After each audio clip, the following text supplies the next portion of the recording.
Good afternoon, all of you.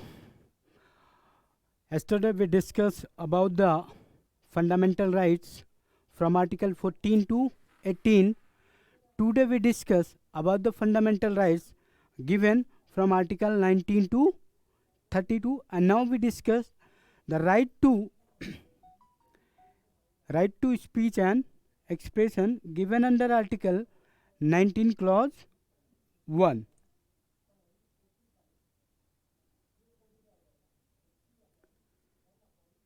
It means now we discuss the right to freedom.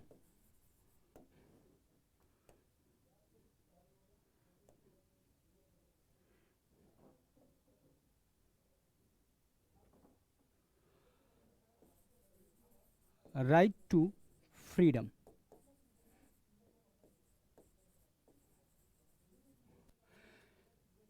And it is given from Article 19 to 22. Article 19 to 22. So the right to freedom is given from Article 19 to 22. 19 to 22. Now we discuss Article 19. Clear? Article 19. Protection of certain rights. Protection of certain rights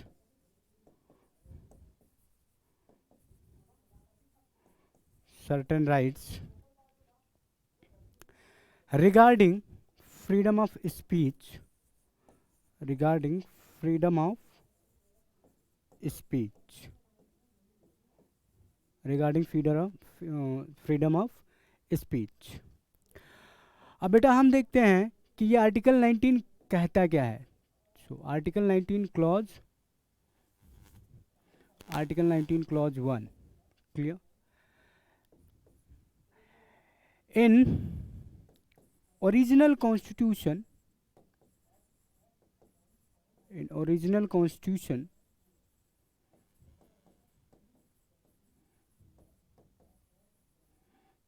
there are 7 certain rights given in the Constitution of India, which knows as Article 19 clause 1a. Right to freedom of speech and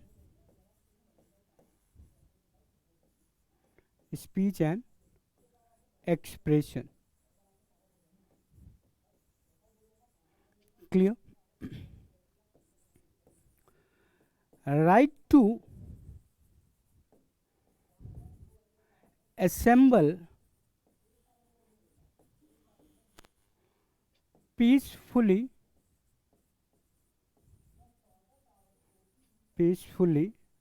and without arms.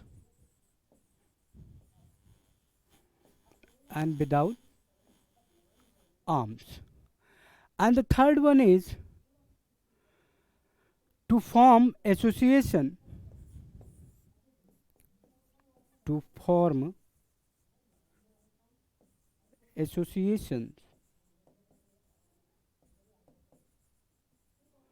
unions or cooperative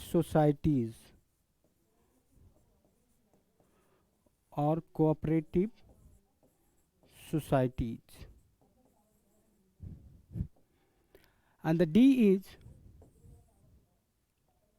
right to move freely throughout the territory of India. Move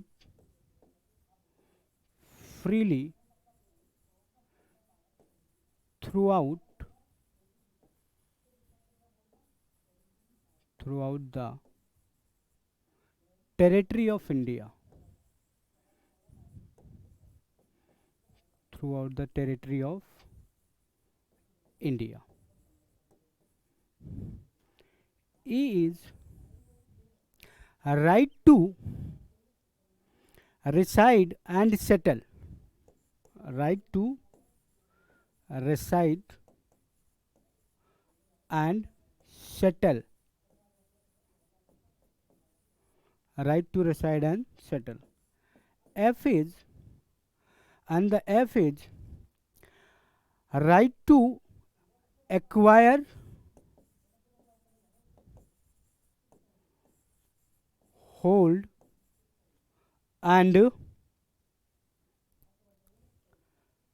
dispose of the property. Hold and dispose of the property. And the last one is G, practice any profession, practice any profession, carry on any occupation, carry on any occupation,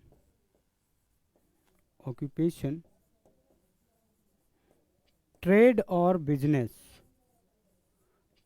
trade or business.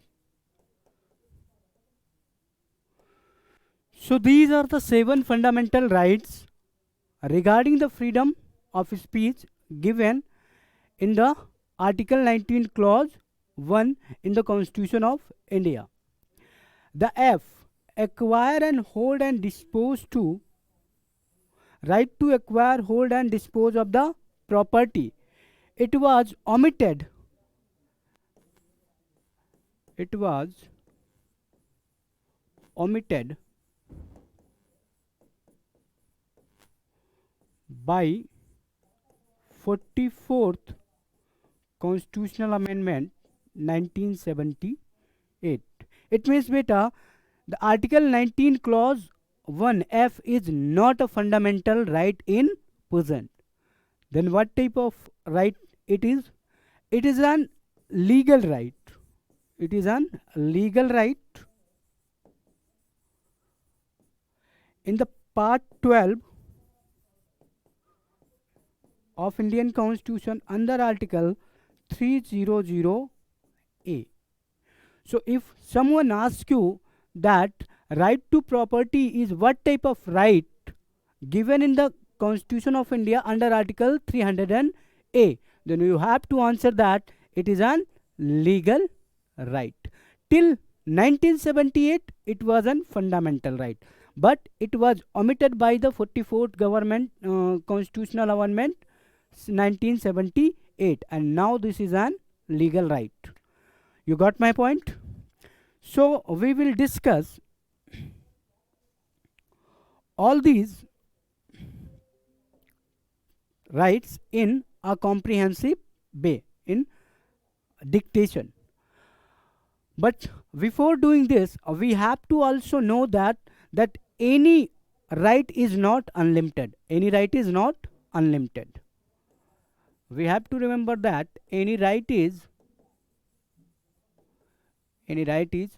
not unlimited.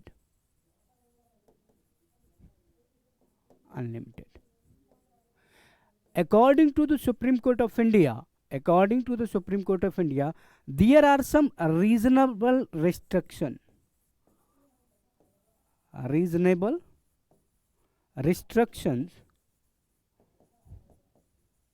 Restrictions can be imposed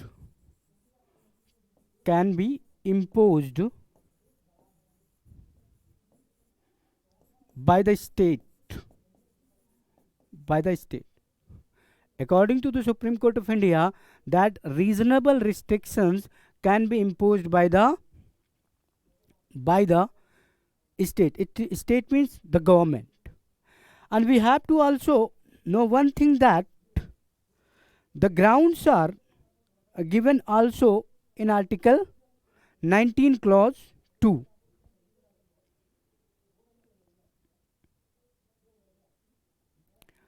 given under Article 19 Clause 2, and these are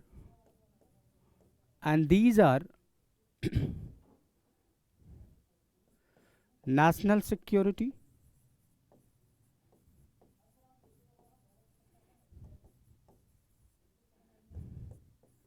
ethics,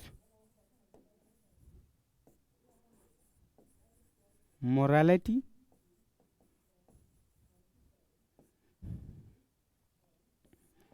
contempt of court,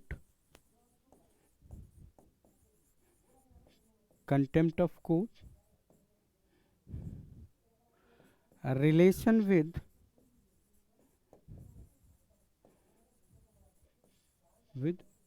friend nations,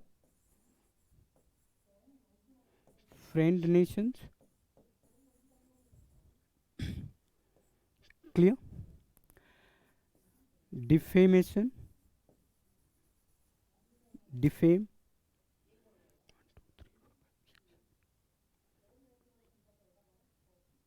ठीक, welfare of or interest of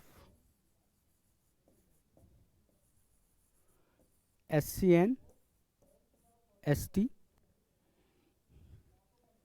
and unity and integrity of India, unity and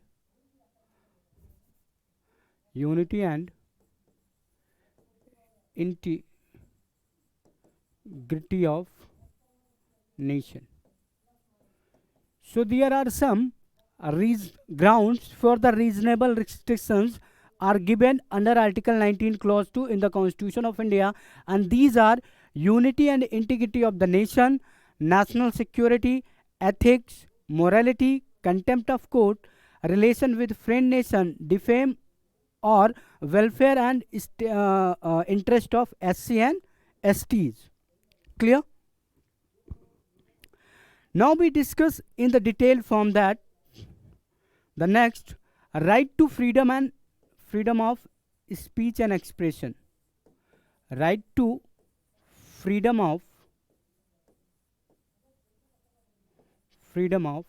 speech and expression. Speech and expression. Right to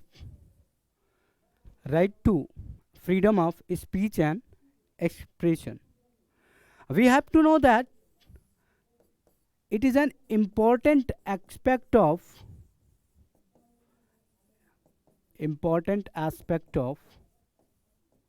democracy. Important aspect of democracy. Right to speech and expression is important aspect of democracy, and we can use this by written, clear, mouth बोलकर, clear, mouth, printing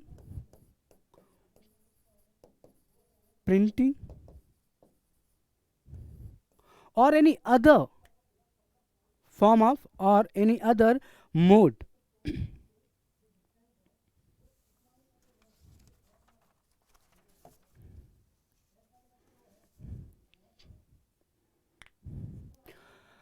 We can also express through dramatic representations,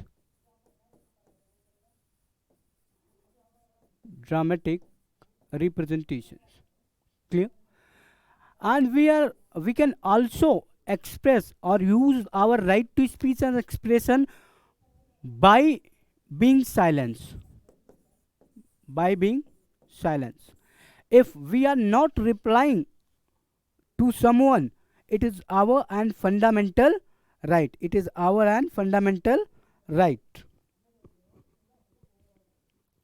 Clear?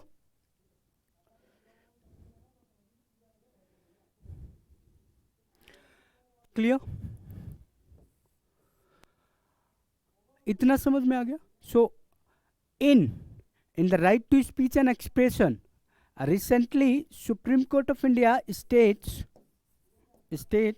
that right to internet connectivity, right to internet connectivity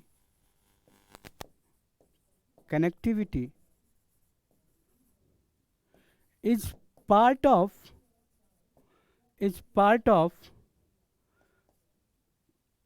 19 clause 1a.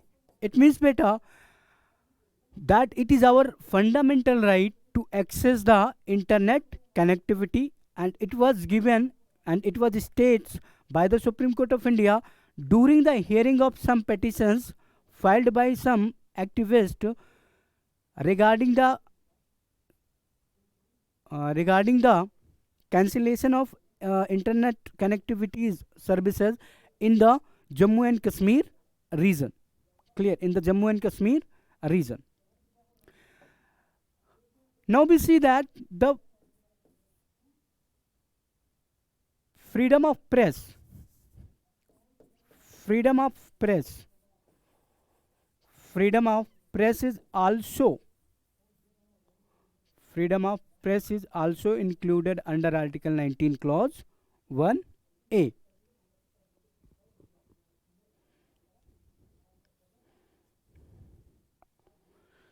Clear? And these have three main elements. Freedom of press has three main elements, essential elements, that access to all sources of information, access to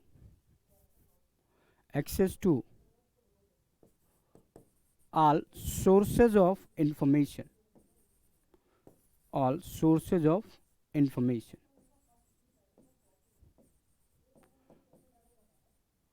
all sources of information. Freedom of publication, freedom of publication, freedom of publication. And the third one is, we have to know that freedom of circulation, freedom of circulation, freedom of circulation.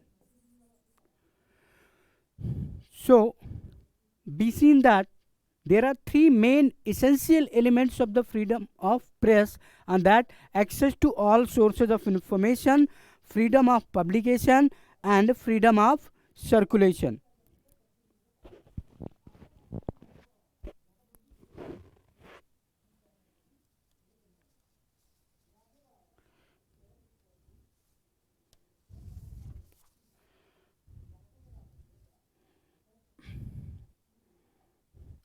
Clear? अब देखो बेटा, we have to know one thing more about the freedom of press, that there are no any specific provision, no specific provision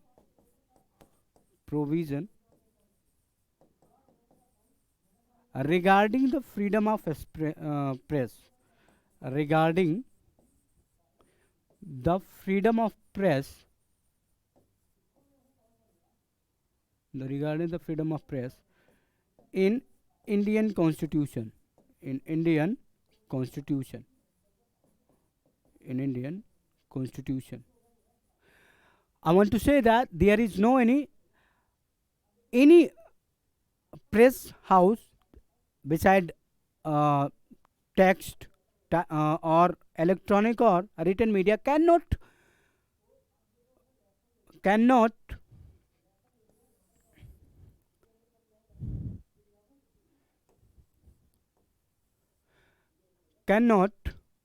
say that they have right to freely do anything freely. There have also some reasonable restrictions. If any media house is publishing any news which is against the national interest, the government can regulate their channels, and also government can suspend their channel or stop the broadcasting of that channel. Clear?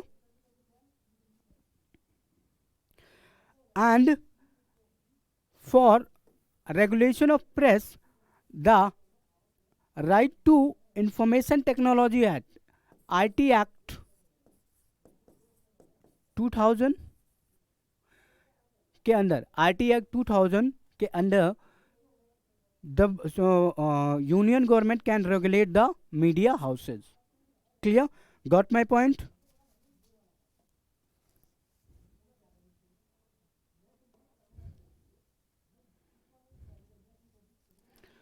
Clear? And also, we have to know one thing, that the right to freedom of speech and expression is a natural right flowing from the concept of democracy. Article 19, Clause 1 of the International 1-2 of the International Covenant of Civil and Political Rights, of which India is a signatory, it speaks under that everyone shall the right to hold opinion without interference. Without interference. And also, Supreme Court of India states that this is the right to the voters. This is a right of voters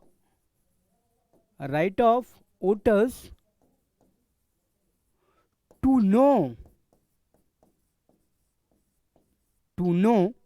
This is the right of the voters to know the antecedents of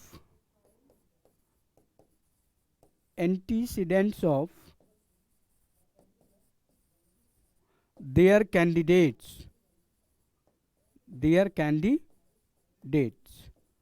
It is also comes under the right to under right to speech and expression. Clear? Now we see Article 19, Clause 1V. It states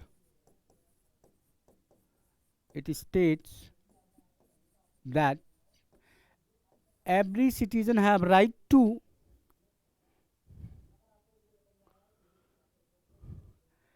assemble peacefully and without arms.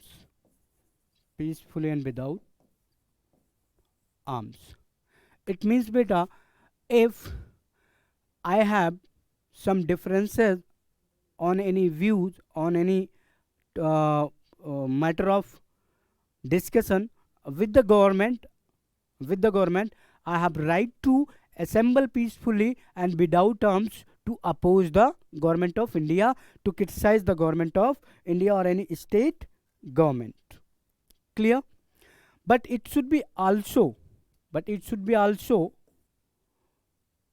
reasonable restrictions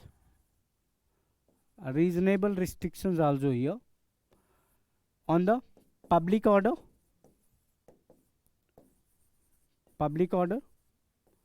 and integrity of the nation.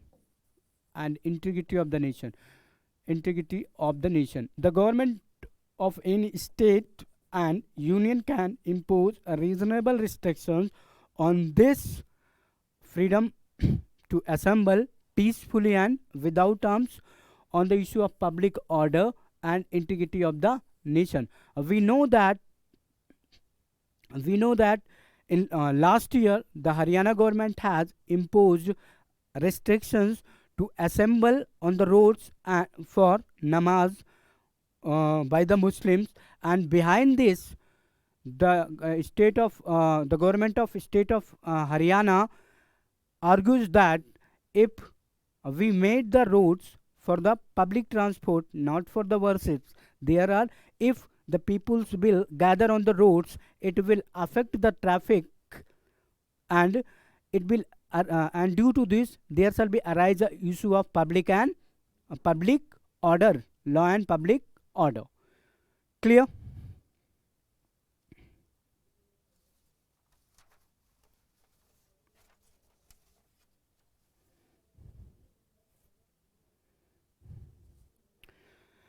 Clear?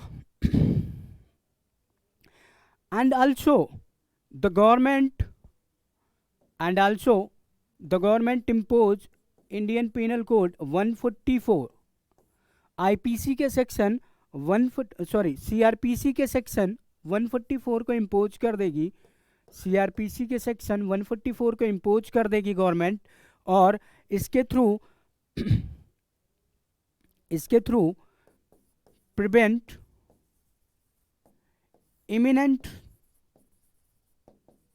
Imminent threat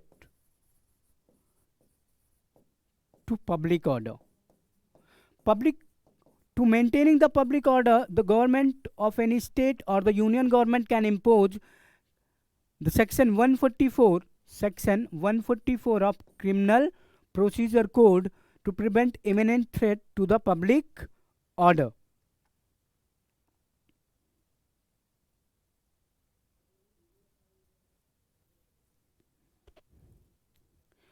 Clear?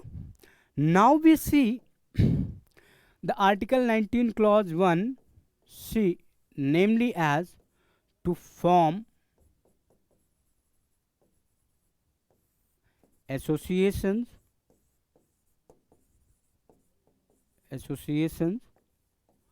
unions and cooperative societies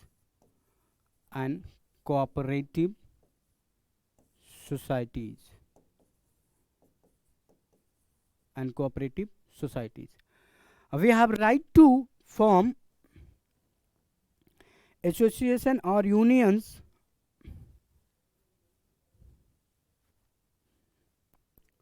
clear? Associations, unions and cooperative societies, but it is also regulated by the government.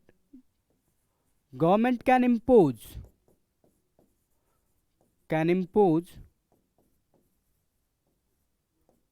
reasonable restrictions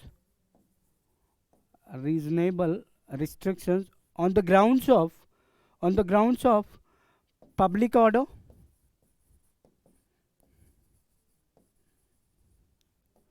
morality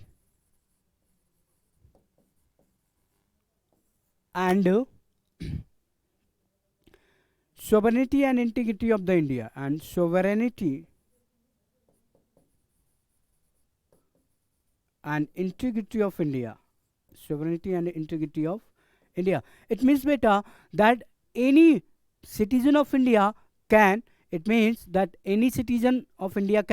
form association, unions or cooperative societies, but if doing so any threat rise to the public order, morality or sovereignty and integrity of India, the state can impose reasonable restrictions on that organization.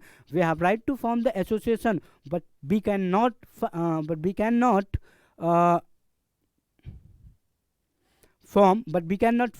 terrorist organization, but we cannot form any organization which is involved in prostitution and such other unethical occupations. So there are also some reasonable grounds are given in the Constitution of India to restrict this right to form of association and unions and cooperative societies under Article 19(1) Clause C.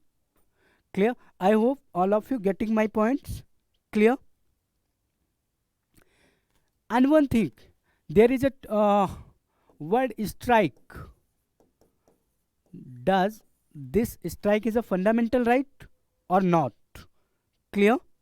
So Supreme Court of India stated that no person have a right to destroy another's property in case of ban or hartal or strike, or to cause inconvenience to others, to create a risk to life, liberty and property of any citizen or to the public property. Clear? So strike is illegal. Clear? Declared by the Supreme Court of India. Declared by the Supreme Court of India. Clear? Supreme Court state that बंद, हड़ताल or any other type of strike or any other type of strike is illegal, or any other type of strike is illegal. So if someone asks you that strike is legal or illegal in India, then tell them that Supreme Court of India declared that strike is illegal in India.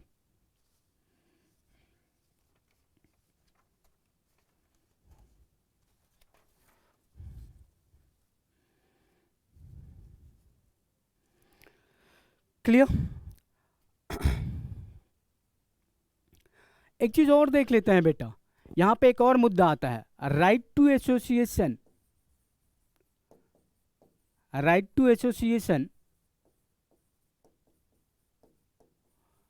and armed forces and armed forces. Listen carefully, this is very important, right? And it was also very important for the mains examination, that commission can ask you that why should we not why should the government of India is not providing the certain fundamental right to the armed force, to the officers or the jawans of the armed forces. So under article 33 of the constitution, under article 33 of the constitution, parliament is empowered by the constitution. Parliament is empowered by the constitution that parliament can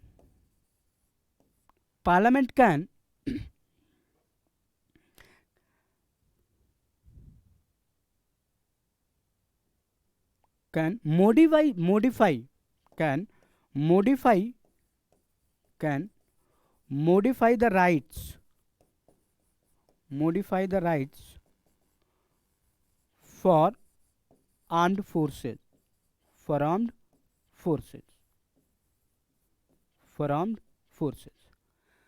to maintain the public order, and by using this power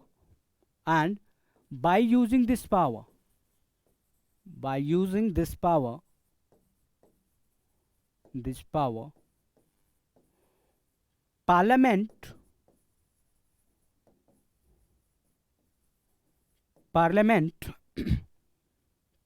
has banned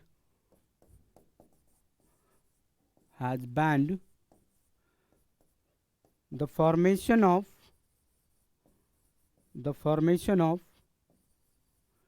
associations by armed forces personnel, personals. Clear? So you got my point. So the armed forces or other forces engaged with the maintenance of public order have not right to formation of trade unions to the members of the armed forces, police, etc. So we have to know that the police or the armed forces cannot form the any type of an association. Clear? Now we see that article 19 clause 1d, move freely throughout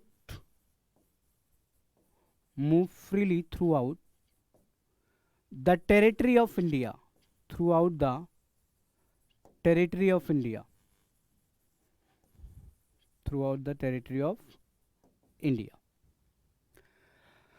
We have to know that article 19 clause 1d guarantees freedom of move freely throughout the territory of India through but there are also some grounds of reasonable restrictions. reasonable restriction. We have to know that what type of grounds are given in the Constitution of India to restrict the freedom of movement. Clear? So the grounds are right in the interest of the general public, for protection of the interest of the any scheduled tribes. Clear? For example, restrictions may be imposed on movement and traveling as so as to control epidemics or for that the matter of protect environment or biodiversity. Clear? So we have to know that बेटा इस समय क्या चल रहा है, corona चल रहा है, आप सारे जान रहे हैं, ठीक, that this is the corona age and government imposed some restrictions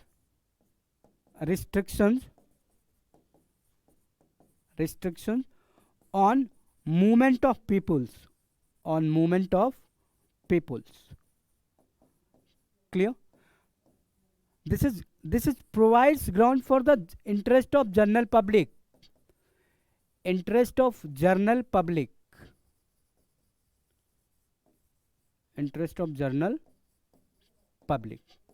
clear?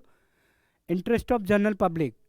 Why the government restricts the movement of the peoples? Because due to this the infections of the corona will increase and it will a threat to our economy and the lives of our citizens. To ensure the lives of our citizens, this is called interest of general public, government of India impose restrictions of the freely movement during corona period. Clear? And the second ground is that interests of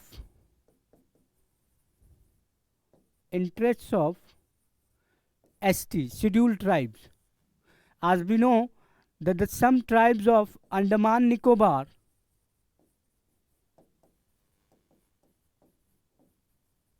and other islands of India, the habitant of some scheduled tribes which are not directly connected to the modern humans. They are not directly connected to the modern humans. And if someone try to reach them, they will kill them or kill them brutally or make some threat to their life. Clear? So, as we know that foreigner was killed by the some peoples of scheduled tribes in a island of India, and that was a big issue arises during that time. But government of India given a clarification that we have imposed restrictions to go that place in the interest of the scheduled tribes which they are living on that island. Clear?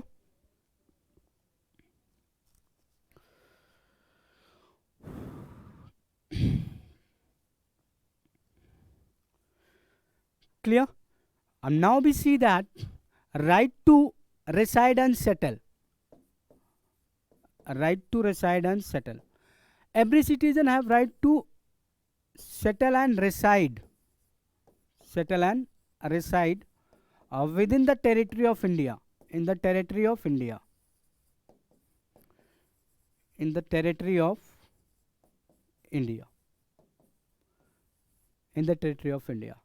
But there are also some reasonable restrictions are given in the Article 19 Clause 2 to restrict this right, that I told you that general public interest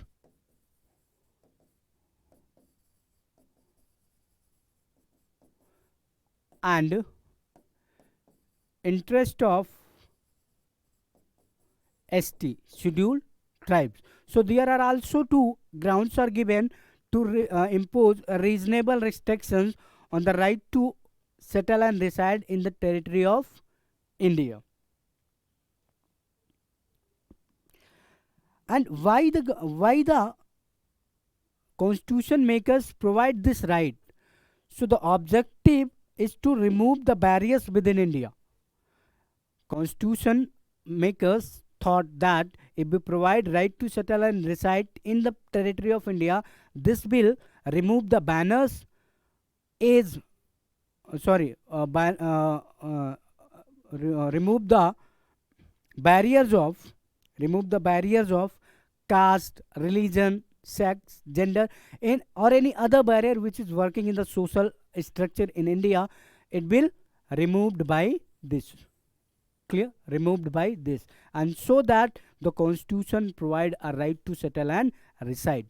But also constitution have provide some reasonable restrictions under article 19 clause 2, that is general public interest and interest of scheduled tribes. The government of India or the state government can regulate and impose reasonable restrictions on this right to settle and reside in the territory of India. Clear? Got my point?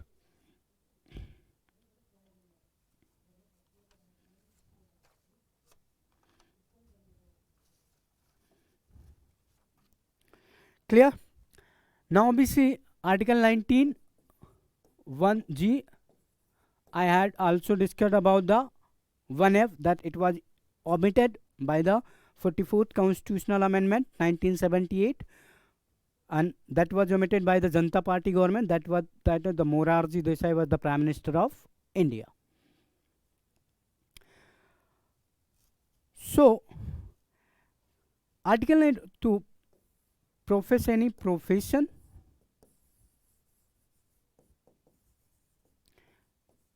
any occupation,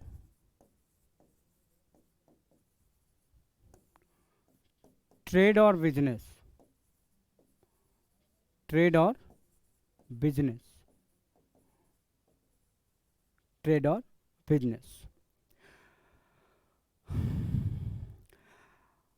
And article 19(1)(g) provides the right to choose a source of livelihood of its choice. The right covers the right to not to choose a business or right to close business. The second right comes with certain conditions, such payments of workers, compensation, pension, etc. Citizens' right to carry on a profession is basic to the life of man, and state impose no particular restrictions on it except the interest of general public. Of course, there is no right to carry on a business which is dangerous or immoral. Clear? So we have to know that beta, that we have right to do any profession, occupation or trade or business, but we cannot profess any business which is immoral, that we cannot profess prostitution. It is immoral. It is immoral. So the Constitution of India doesn't provide a right to profess prostitution because it is illegal in the territory of India. There are some conditions have been put on the freedom of citizens to practice any profession, and that is, the state may prescribe some conditions which are imposed on article 19(1)(g), and that is, state can prescribe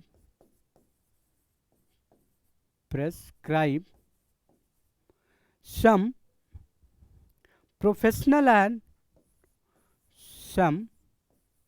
professional or technical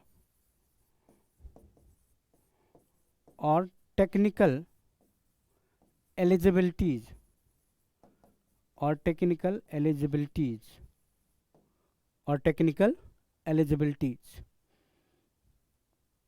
Clear? State may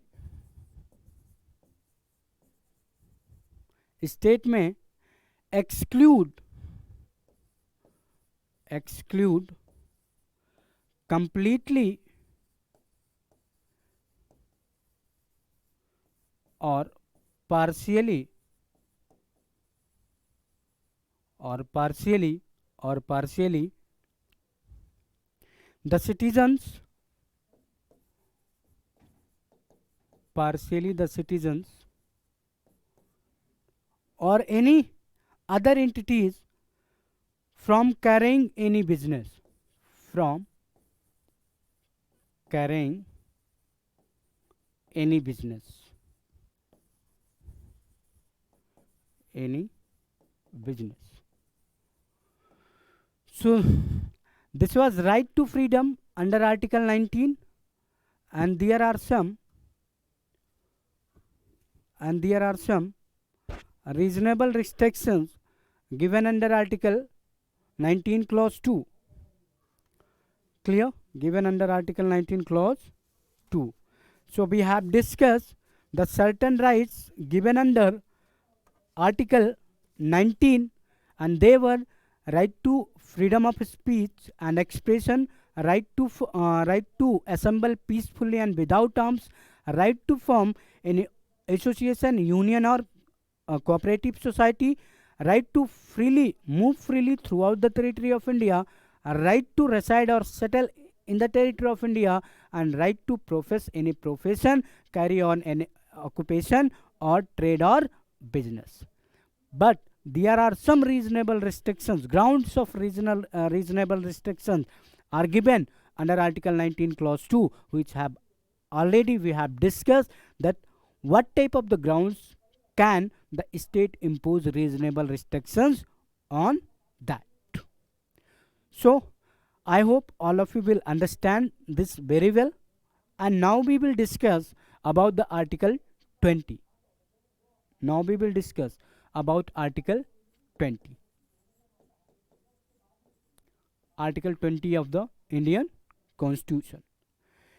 It says that protection in respect of conviction for offences.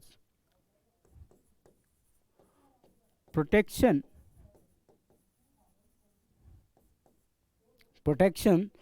in respect of conviction for offences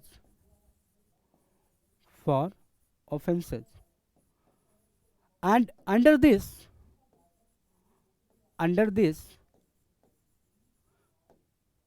three rights are given: 20 clause 1, 20 clause 2, and 20 clause 3 in the Indian Constitution.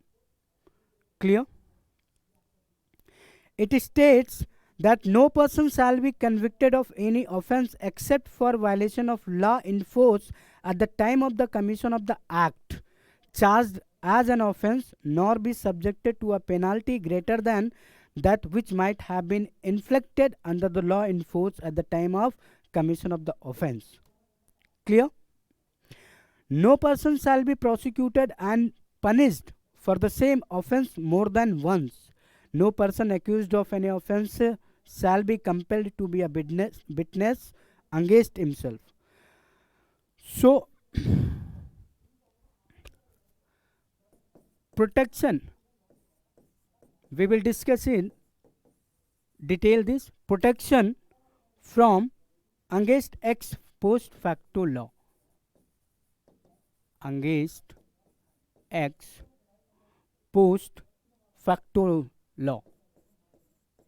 Post facto law. It says, beta, it says, ex post facto law is a law which punishes for what had been lawful when done. If a particular act was not an offence according to the law of the land at the time when the person did that act, then he cannot be convicted under a law which with retrospective effect declares that that act as an offence. Even the penalty for the commission of an offence cannot be increased with retrospective effect. It means, beta,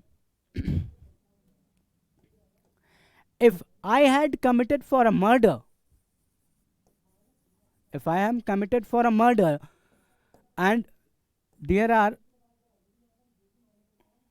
IPC section 302, there are provision for the 10-year imprisonment.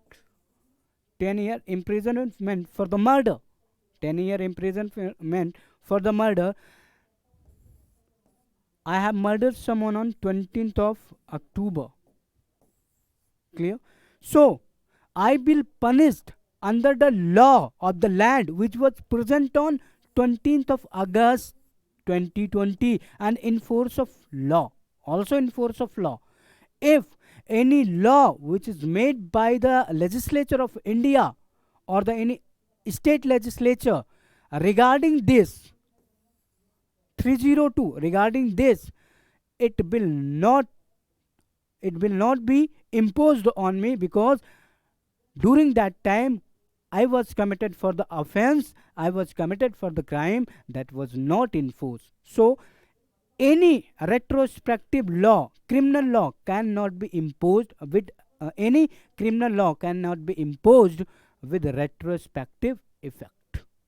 Clear? With retrospective effect. So if I am committed for some crime or some offense, I will punished under that law which was present on the law of land during the commitment of offense.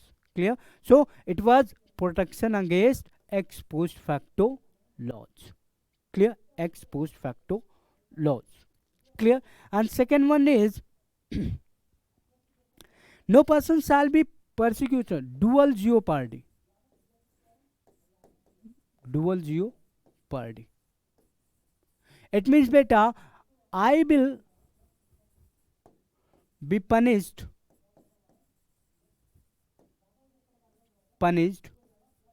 only once for a crime.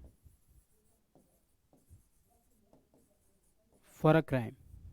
Suppose that if I murder someone and I have the judiciary decided death penalty for me, and when I was hanged by the Jallad, the ropes were cracking out and I will remain alive, then I am set to free, because there is once I was hanged, but it's my fortune that I am alive. Clear?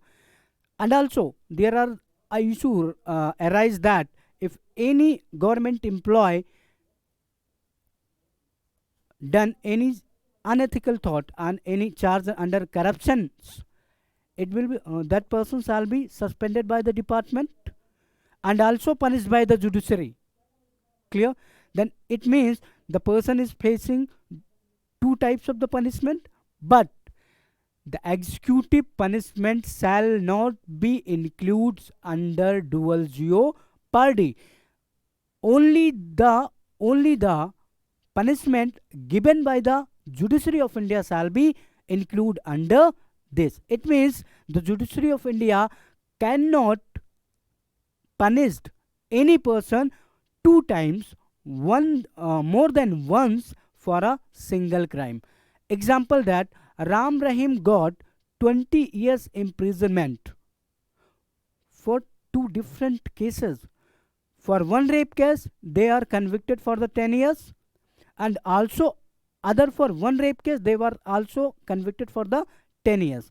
And judge says that both the punishment will different and the time period of will be different. Matlab, they have to complete first 10 years and after next 10 years.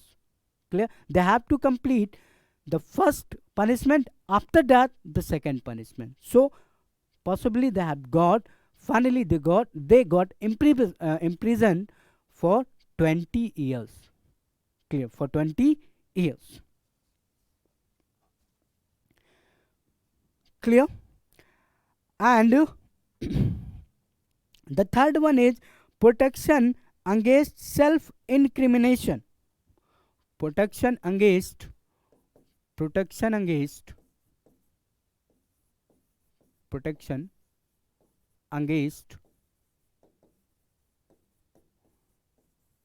self-incrimination.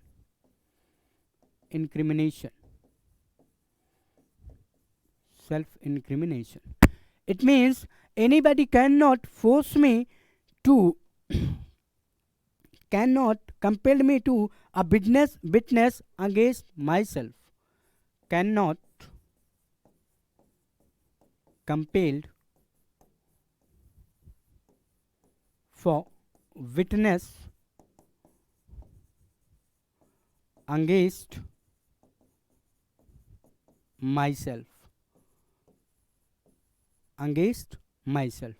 It means beta, if I am convicted for any crime, the police or anyone cannot compel me to witness against himself. In other words, an accused cannot be compelled to state anything which goes against him. Which goes against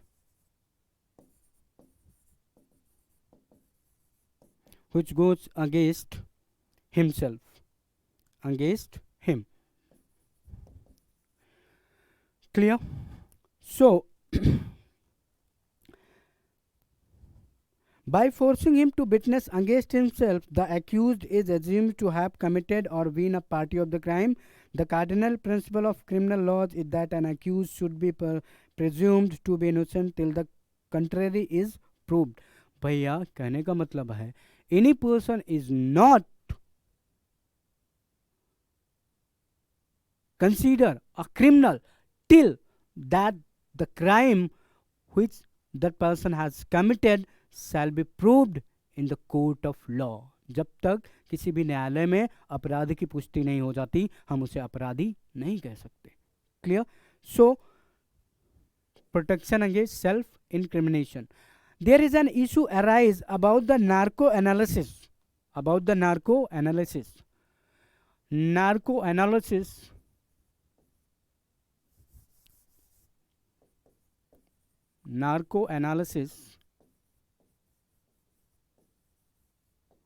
and Article 20 Clause 3. We have to discuss this. Clear? As we know that there are some scientific tools of interrogation. Scientific tools of interrogation.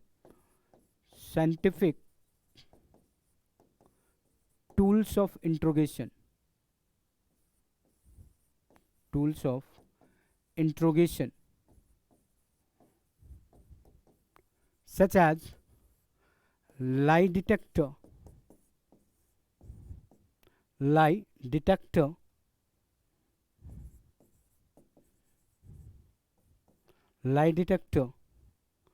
polygraph,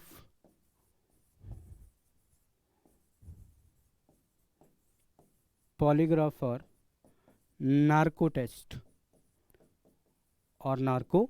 test. Clear? Or brain mapping.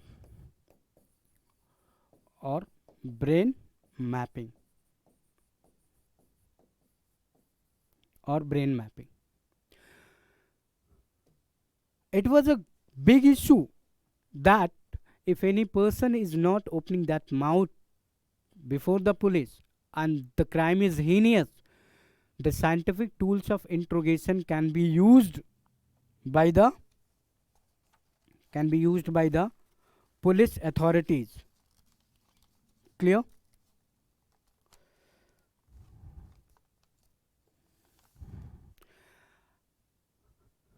But the Supreme Court of India told that the assent of individual is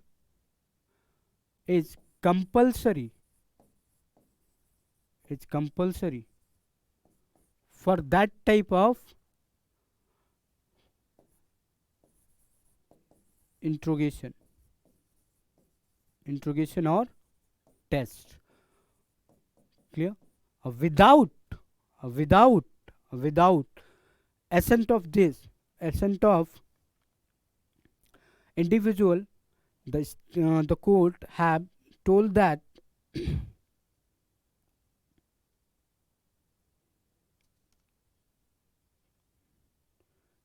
if it is done without the assent of the individual, the court refused to admit the narco analysis as evidence. If it is done against the assent of the individual, the court will not accept all these as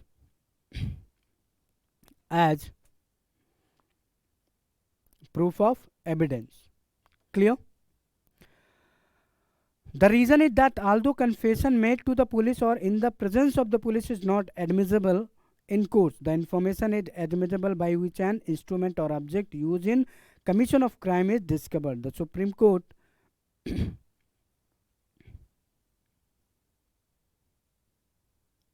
clear? Selby versus State of Karnataka. Selby versus State of Karnataka. State of Karnataka. SC ruled that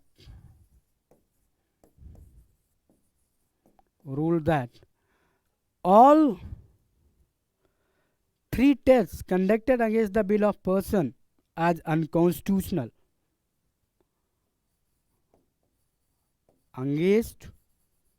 Conducted against the bill of a person. The bill of person. Against the bill of a person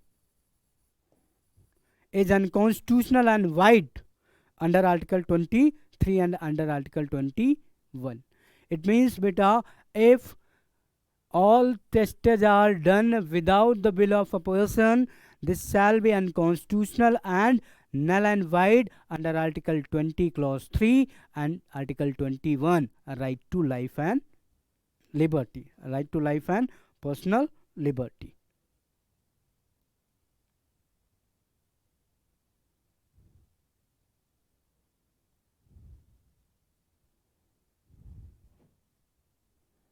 Clear? So, we have discussed about the two articles, the Article 19 and Article 20 of the Constitution of India and the Article 20 of the Constitution of India. So, now we will discuss the Article 21 of the Constitution of India, that is right to life and personal liberty. That is right to life and personal liberty. And the most important right given in the Constitution of India. The most important right given in the Constitution of India. Article 21. Article 21. There are two rights. Two rights given. That a right to life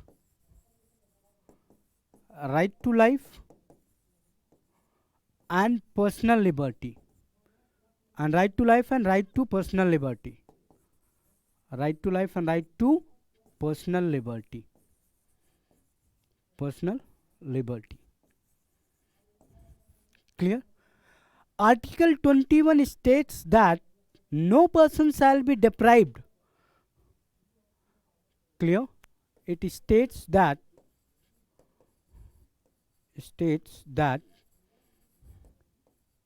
no person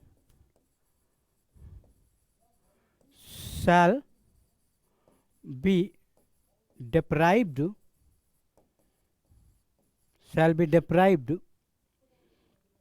of his life or personal of his life or personal liberty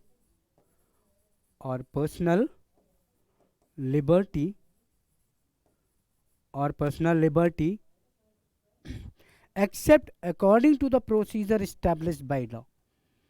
Except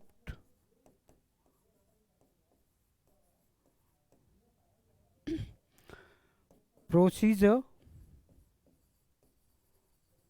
established by law.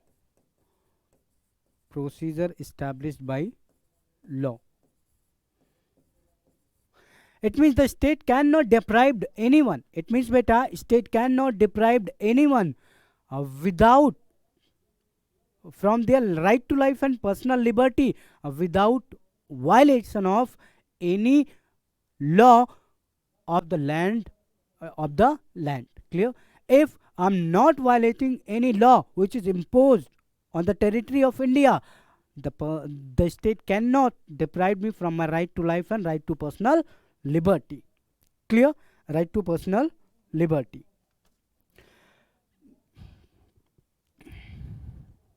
Clear? And Article 21 is described as heart of fundamental rights. Heart of fundamental rights. Heart of fundamental rights. Heart of fundamental rights. SC states. किसने कहा इसे?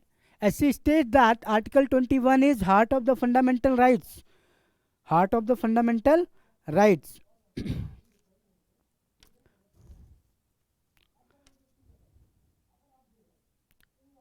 Clear? Heart of fundamental rights. And Supreme Court interpreted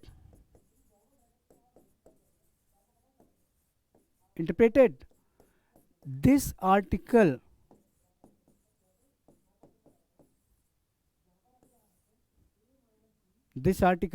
and due to this many type of rights are added by the Supreme Court of India under Article 21. And now we see some cases related to Article 21.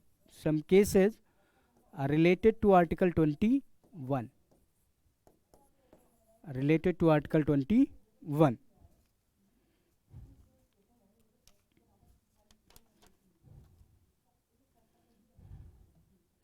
Clear? And the first one was A.K. Gopalan case. A.K. Gopalan case 1950. A.K. Gopalan case 1950. In this case, Supreme Court of India interpreted the Article 21 a bit of a narrow scope. In this case, the SC held that the expression procedure established by law, the Constitution has embodied the British concept of personal liberty rather than the American due process. Clear? So we have to remind that in the case of A.K. Gopalan, the Supreme Court of India interpreted the Article 21 in a narrow scope, and he denied that the word procedure established by law, the Constitution has embodied the British concept of personal liberty rather than the American due process of law. The second case is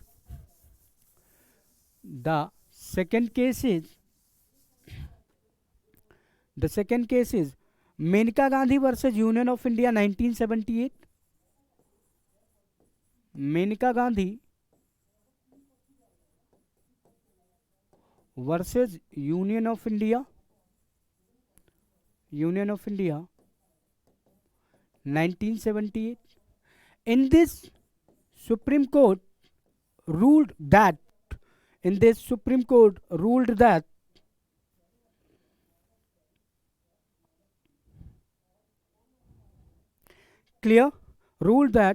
Article 19 and Article 21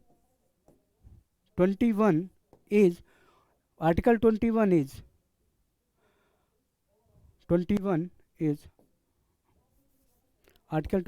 are not watertight compartments.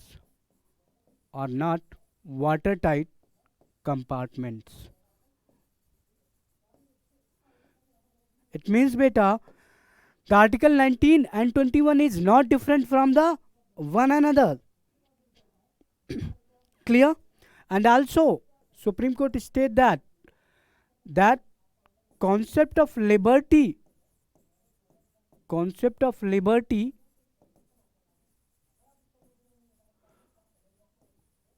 under Article 21, has a wide scope,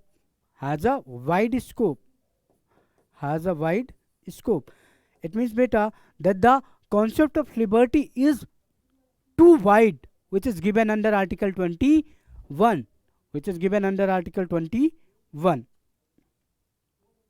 Clear? And also says that in this wide scope,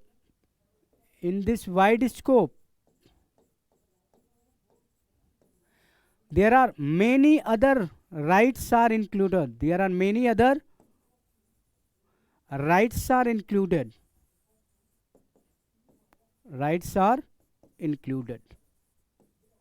It means beta, it is not only about the right to life and personal liberty. There are so many rights are the part of the right to life and personal liberty.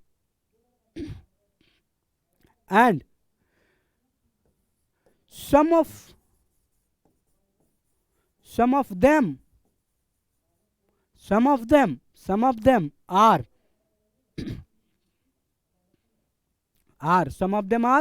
embodied under Article 19.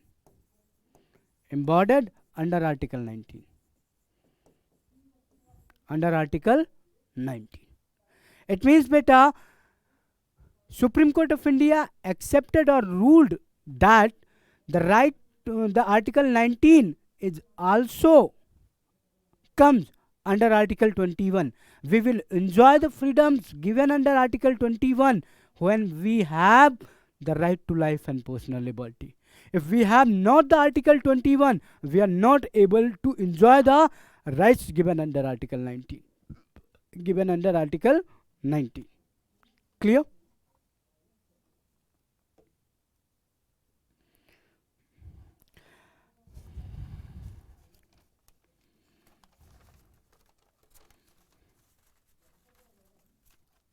Clear, beta? And some other cases or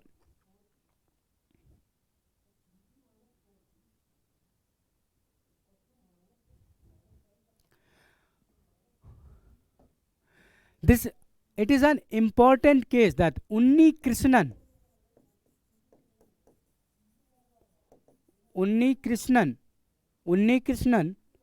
versus State of Andhra Pradesh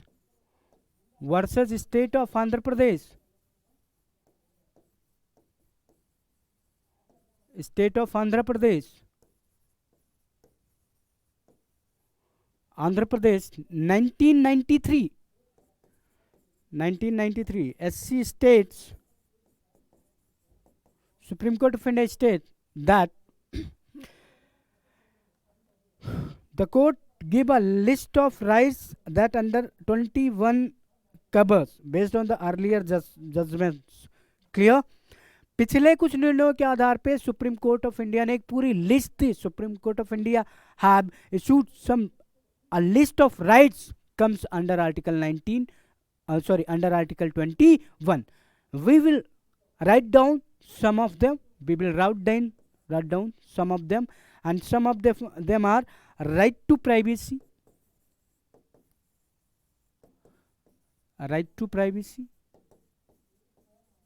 Clear? Right to go abroad.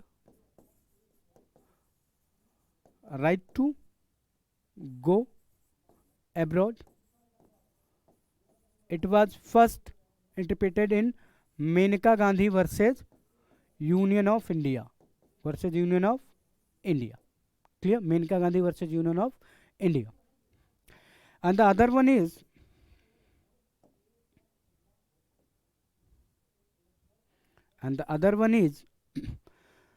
right to shelter.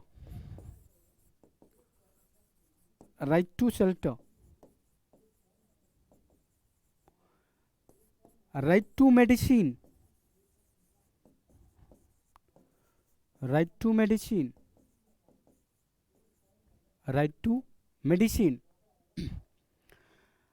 Right against solitary confinement.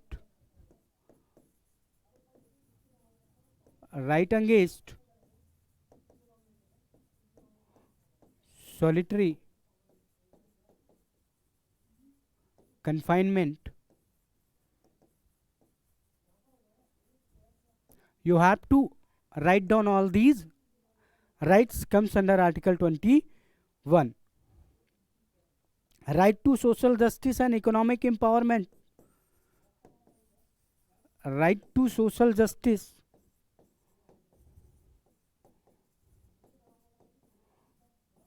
and economic empowerment. And economic empowerment. Empowerment. Right against public hanging. Right against public hanging. Right against public hanging. Right to pollution free water and air. Right to pollution free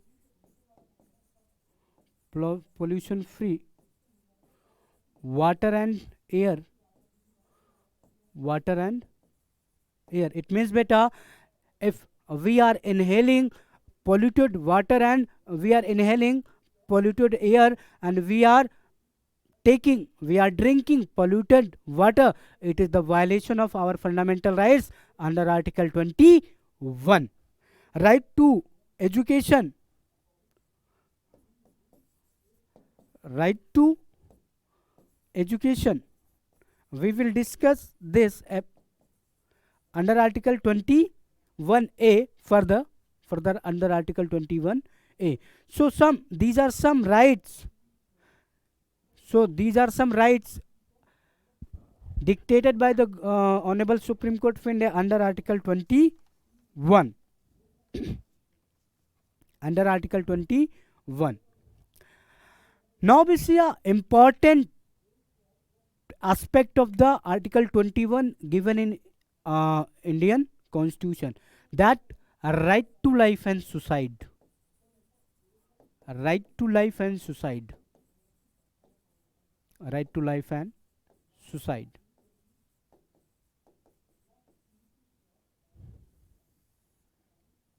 Clear. Right to life and suicide.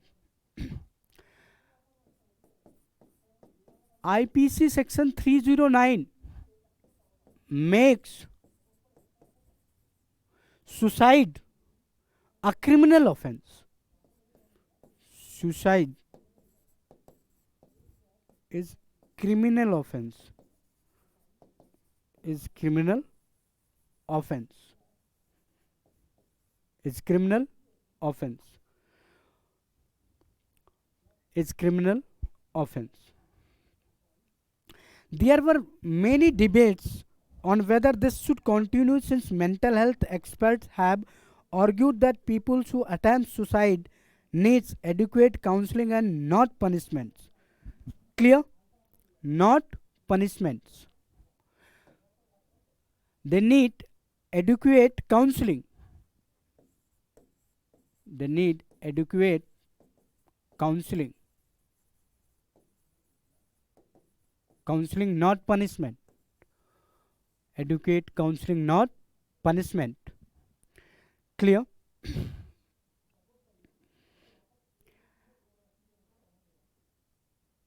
And to do this, the Parliament of India passed the Mental Health Care Act 2017. The Mental Health Care Act. Health Care Act 2017. It was enforced in 2018. In 2018. This act is meant to provide for mental health care and services for persons with mental illness and not to protect, promote and fulfill the rights of such persons during delivery of mental health care and services. Clear? This law decriminalize this law decriminalized suicide. By passing this law, Government of India decriminalized suicide in India. And due to this, and debate arise that this is fair or not. There is a argue of against this, and some of them argues in the favor of doing this. We will discuss the arguments against decriminalizing suicide and also in the favor of decriminalizing suicide. Clear? We will the argument against arguments in favor of decriminalizing in favor of decriminalizing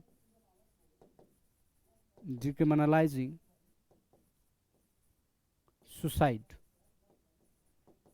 Decriminalizing suicide. The first is, this is the only case. First argument is, this is the only case. This is the only case. This is the only case where an attempt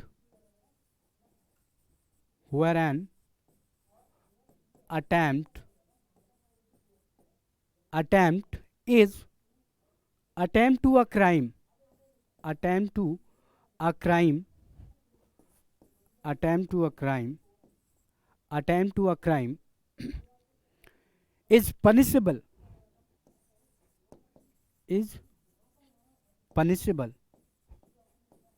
not the crime itself not the crime itself it means beta that the peoples want to say that the attempt of any crime is not punishable. This is the only case where an attempt to a crime is punishable, not the crime itself. Crime is punishable, not the attempt of crime. Clear?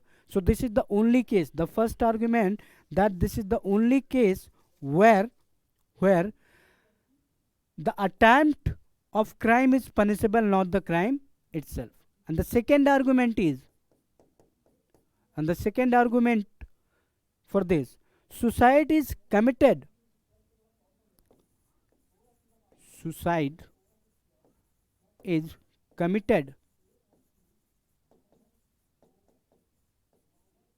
or attempted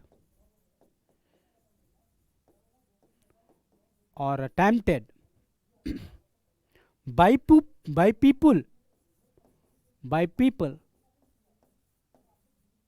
who are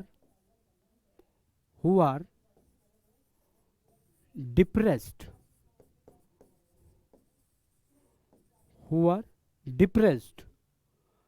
under severe stress depressed or under severe stress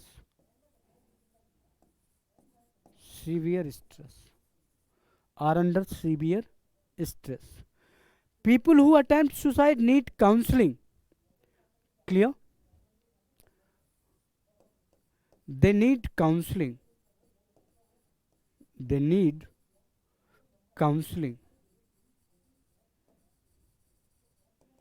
Not punishment. They need counseling and medical help. They need counseling and medical help.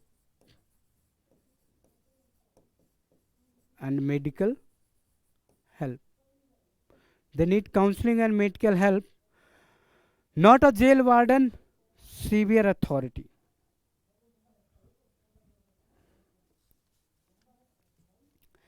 And also the third one is decriminalizing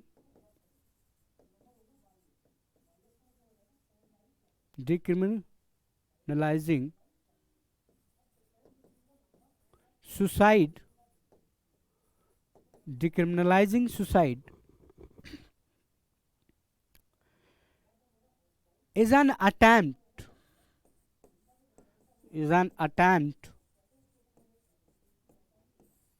to suicide is different. Suicide is different.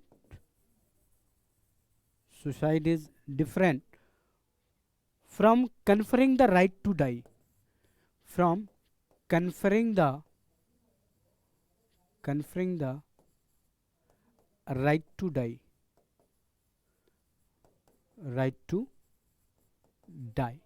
From conferring the right to die. Right to die. So these are three arguments in the favor of decriminalizing the suicide in India. Now we see the arguments against. Against arguments. Against arguments. Against arguments. And these are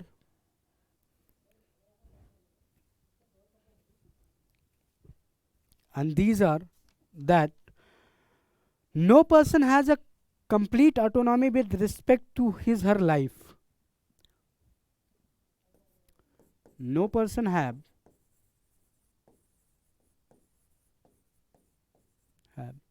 complete autonomy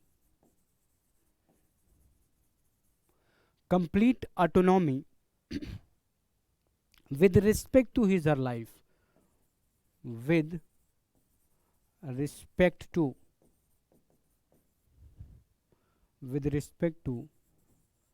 his slash her life. Her life. See, he has a duty with respect to his family. See, he has a duty to his family. See, he has a duty to his family also. In many cases, person's suicide could lead to a family being destitute. Many cases, suicide leads the family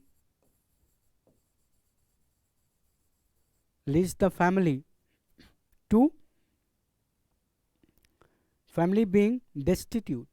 Lead the family being destitute.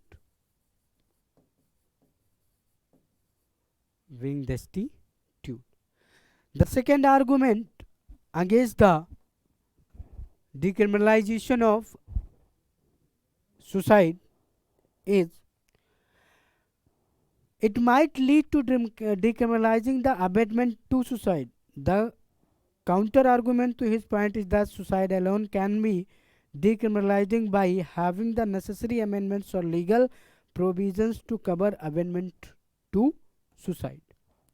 So these are some arguments against the decriminalization of suicide.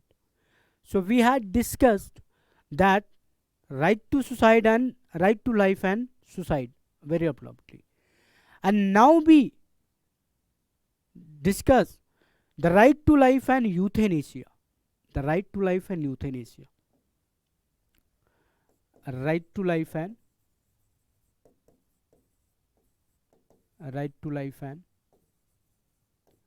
euthanasia. Right to life and euthanasia. Clear?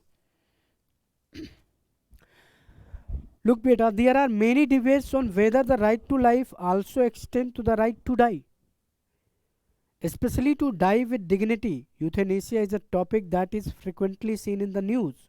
Many countries have legalized euthanasia like Netherlands, Belgium, Colombia and Luxembourg.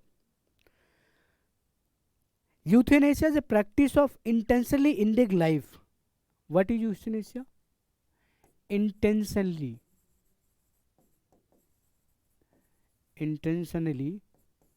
ending of life. Ending of life. Intentionally ending of life called euthanasia. Called euthanasia. And why the person do this? In order to revive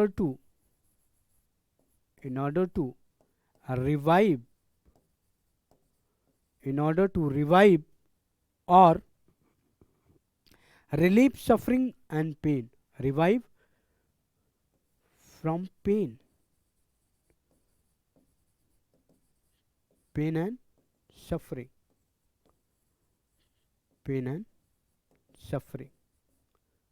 Clear? So we can say that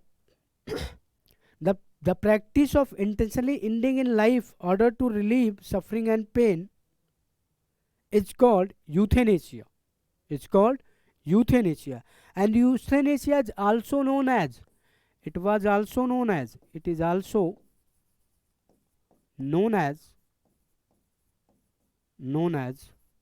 mercy killing.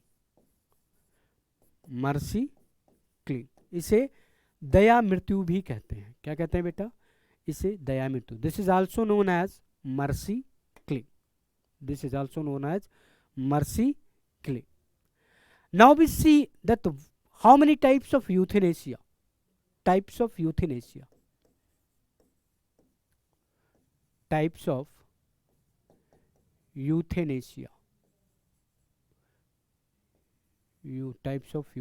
So there are two types of euthanasia: active euthanasia and passive euthanasia. Active and passive euthanasia. Clear? What is passive euthanasia and what is active euthanasia? When we will discuss that, it is active and it is passive. Clear? So we will know that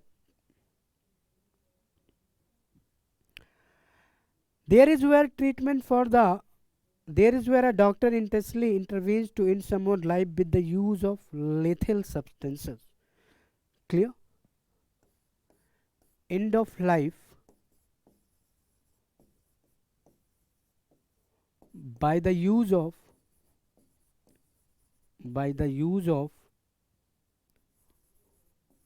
lethal substances.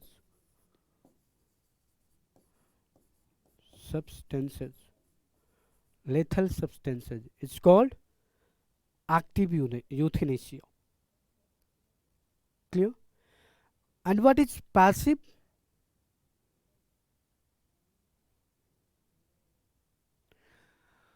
Passive is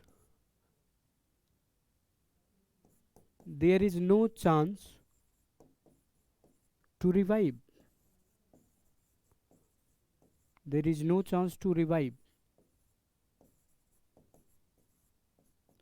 And life support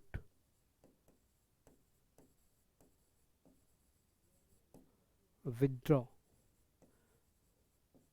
If there is no chance to revive for a person or the person is mentally dead, the doctors will withdraw the life support system and the person got death. This is called passive euthanasia.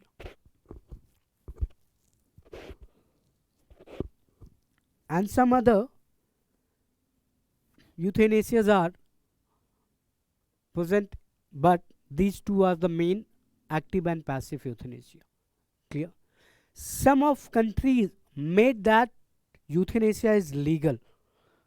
Clear? International positions on euthanasia. We will see now international position on euthanasia. International position on position on euthanasia. International position on euthanasia. Clear?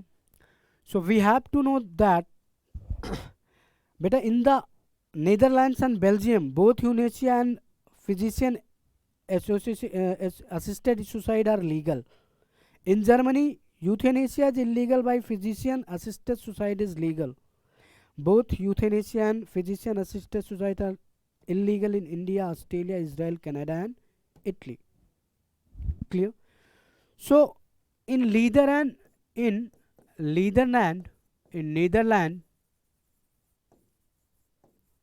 and Belgium, it is legal.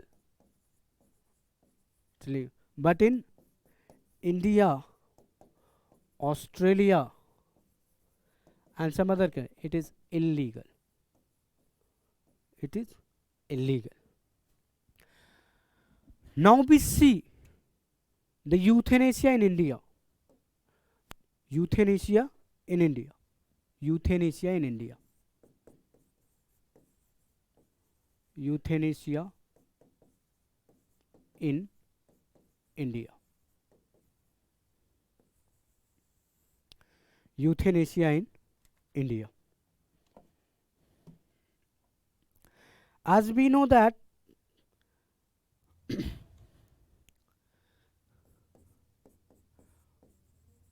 passive euthanasia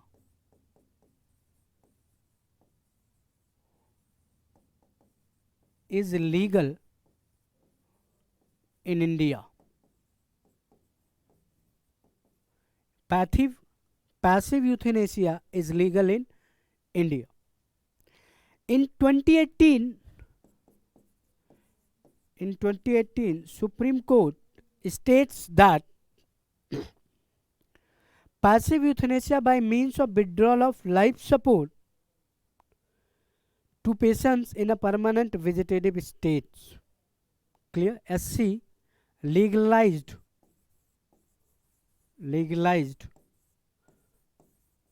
the withdrawal of life support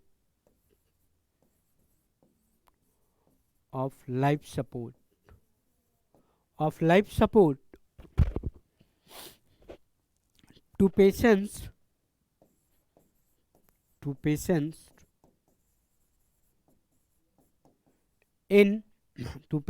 in permanent vegetative state. Permanent vegetative states. Vegetative state. It means beta, if someone have no chance to revive in India, the Judiciary of India, Supreme Court of India permitted in 2018 that by the assent of the family members, the life support can be withdrawn. And passive euthanasia is legal in India. And beta, as we know that this was related to Aruna Shahbag case.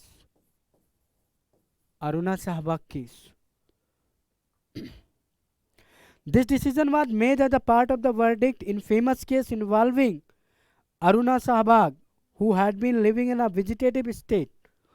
Living in a vegetative state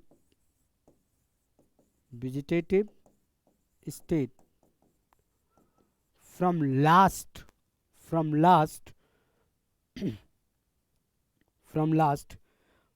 decades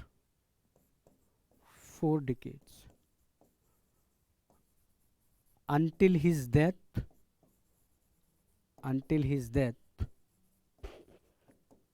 in 2015.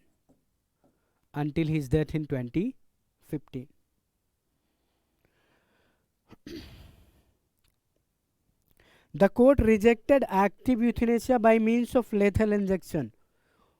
SC ruled that ruled that active euthanasia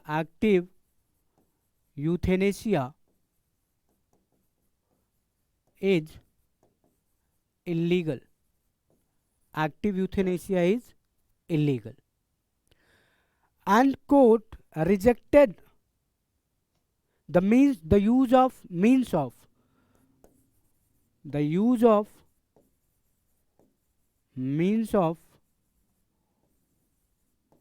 lethal injection.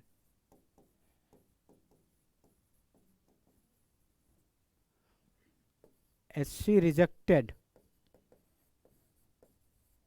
the use of means of lethal injection. It means Supreme Court of India told that the use of means of lethal injections, the source of active euthanasia, is not legal in India. Is not legal in India. Clear? And Supreme Court also state that to do this, the patient must give consent through a living.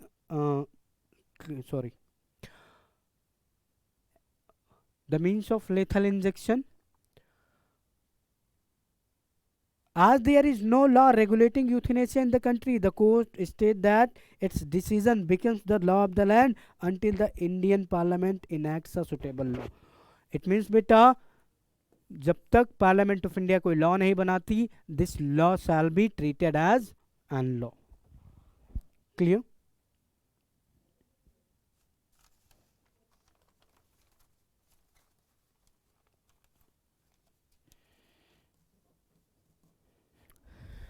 Now we see that what is living will. A word, what is living will? What is living will? Living will. It is a legal document. A legal document. A legal document in which a person specifies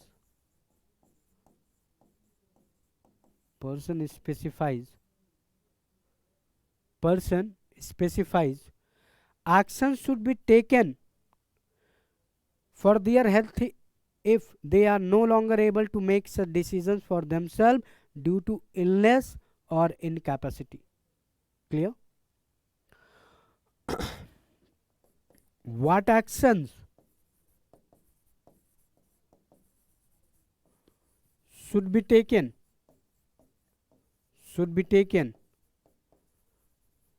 when the person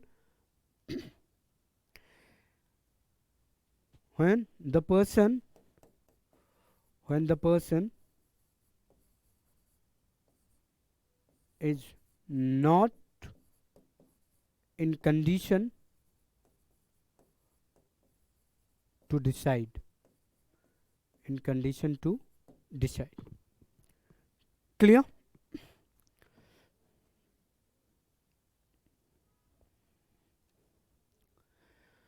So we will discuss Article 21.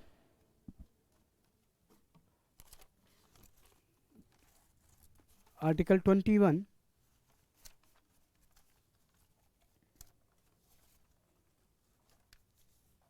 with an effect of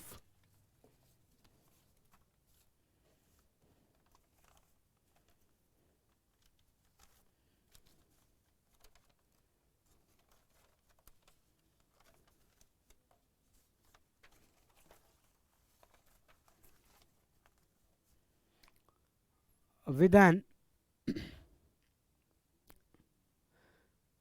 a broad perspective, and now we see the right to education, Article 21A. We will see Article 21A.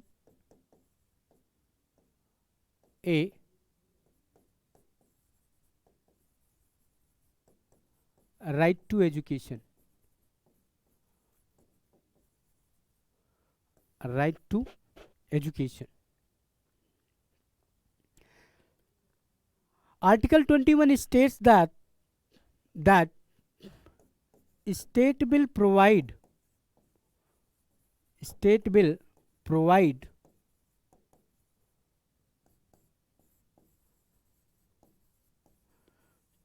compulsory and free education, free and compulsory education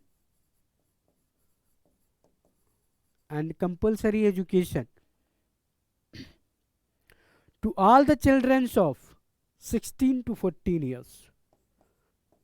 6 to 14 years. 6 to 14 years.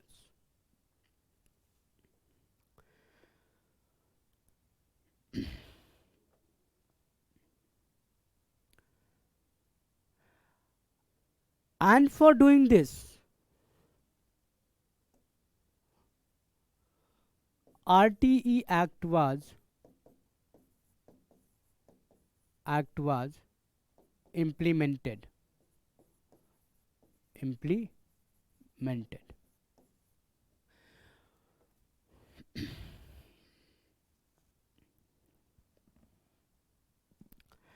According to the Supreme Court, the right to life and dignity of individual cannot be assured unless it is accompanied by the right to education.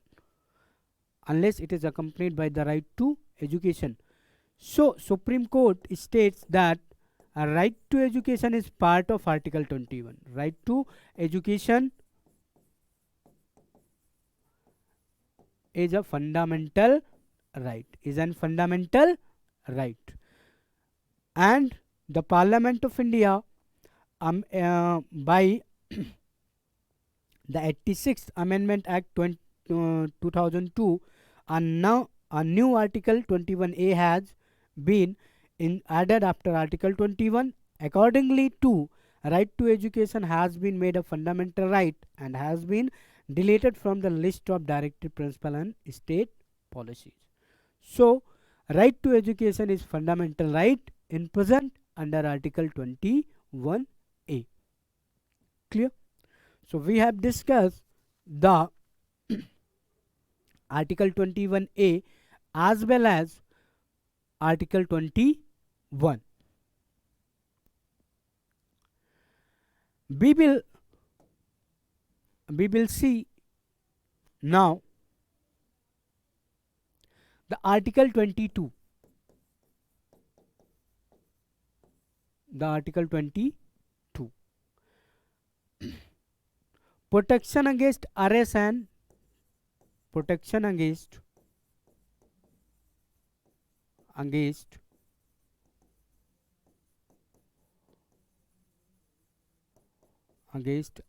and protection against arrest and preventive detention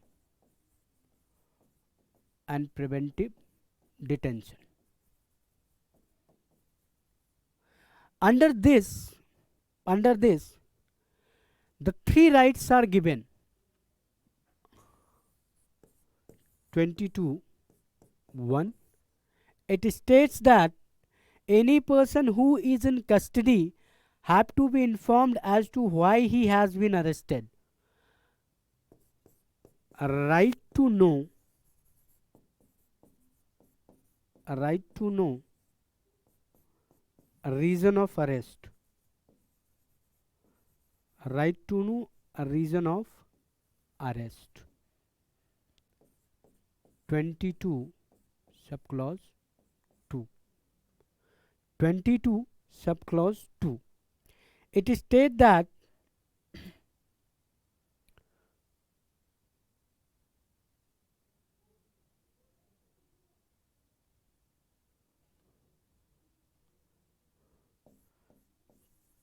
consult with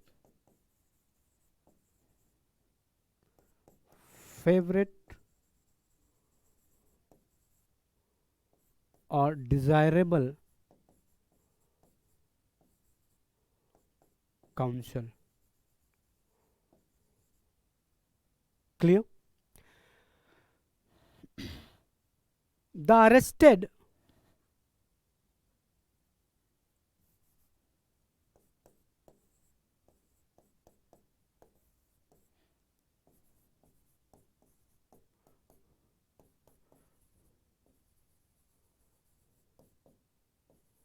the arrested person presented before magistrate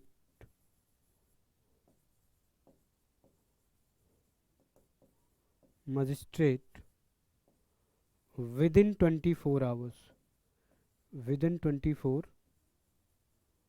hours, within 24 hours, within 24 hours. And the third is 22 clause 3, that no individual who has been arrested can be kept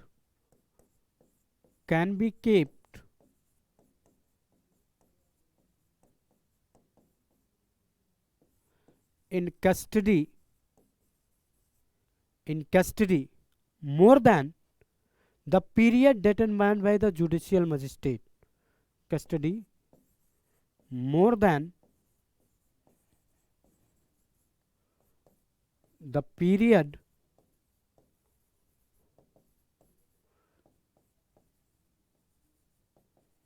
determined by the magistrate,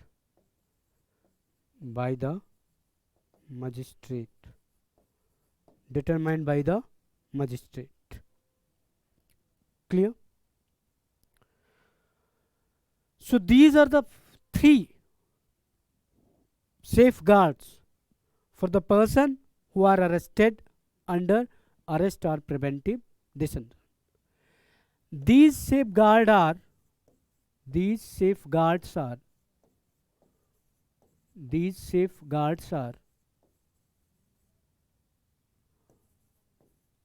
are not applicable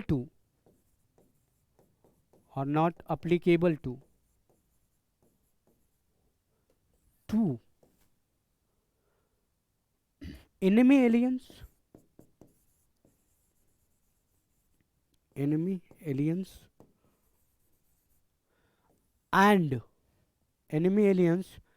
and peoples arrested under preventive detention laws, and peoples arrested under preventive detention laws,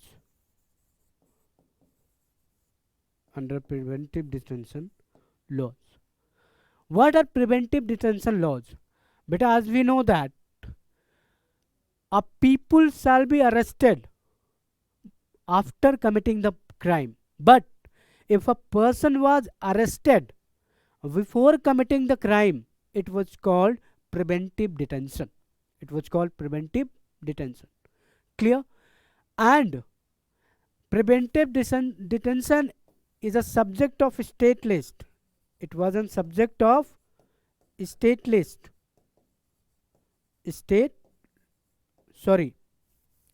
Subject of, it is a subject of concurrent list.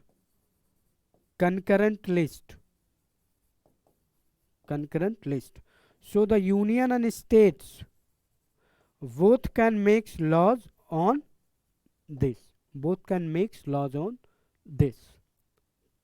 Clear? Some preventive detention laws are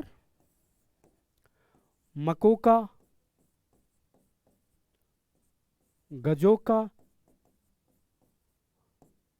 UP Koka, Pota, and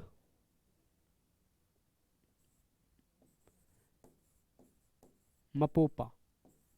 These are some preventive detention laws. So we had discussed the right to freedom from Article 19 to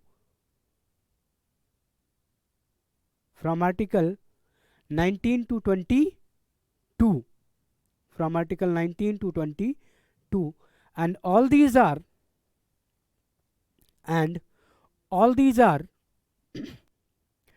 comes under the right to freedom. Clear? And the next one is right against exploitation. Right against exploitation. We will discuss these rights in next class.